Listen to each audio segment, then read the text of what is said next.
Today you hear people protesting wars because they're angry about the killing of innocent women and children, yet they stand on the other side in the war against children in the womb.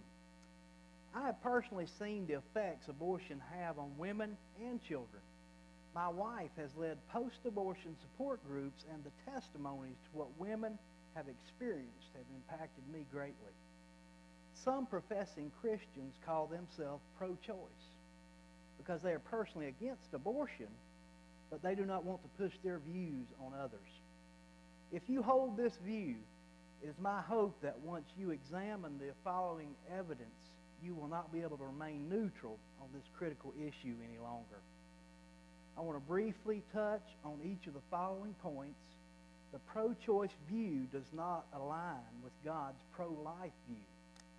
The pro-choice view would likely change with education on abortion. Now, life begins at conception. We see in Psalm 139:13, "You created my innermost being. You knit me together in my mother's womb." God is also pro-life. Simply yet profoundly, Exodus 20:13 says, "You shall not murder." God hates each step involved in an abortion decision. Proverbs 6:16 through 19 tell us, there are 6 things the Lord hates, 7 that are detestable to him. There are haughty eyes, a lying tongue, hands that shed innocent blood, a heart that devises wicked schemes, feet that are quick to rush into evil, a false witness who pours out lies, and a man who stirs up dissension among his brothers. When you think about it, an abortion decision incorporates each of these. Children have suffered because of abortion.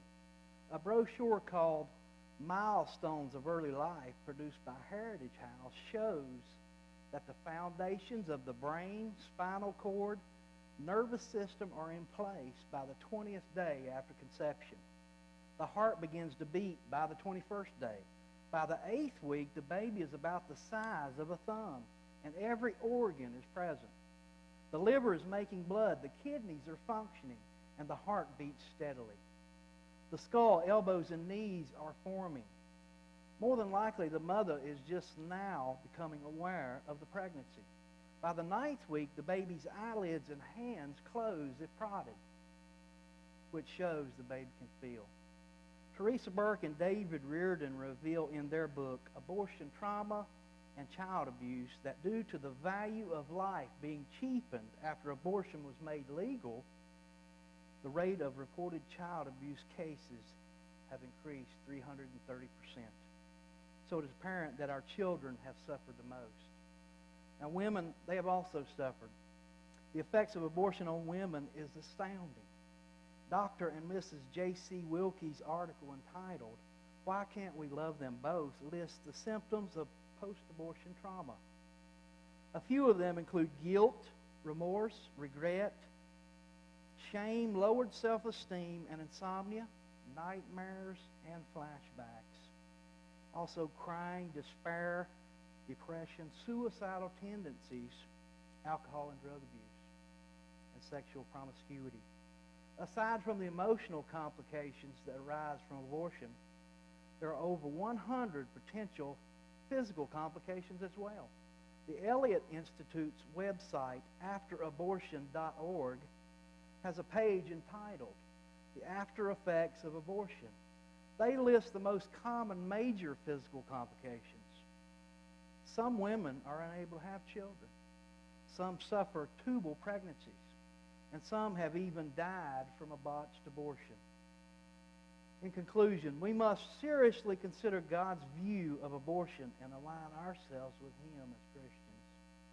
In his book, Abortion, A Rational Look at an Emotional Issue, Dr. R.C. Sproul encourages us to ask ourselves where the freedom of choice ends.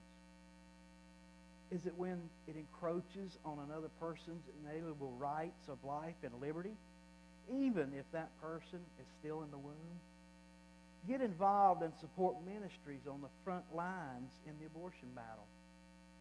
We must realize that if we are not part of the solution, then we're part of the problem. I truly believe that once the evidence has been weighed, it will become clear there is no such thing as a pro-choice Christian. And you will agree that God desires us to stand for the least of these. It is evident how God feels about abortion, how abortion greatly affects both children and their mothers, and that the complacency of Christians has enabled the abortion number to grow to 50 million dead. Christians must be pro-life because God is pro-life. If you stand with Him, you will make a difference. Not only to save these babies from death, but to reach their mothers with the gospel of Jesus Christ, the very one who conquered death. If we remain complacent, the horrors of abortion continue. Where will you stand?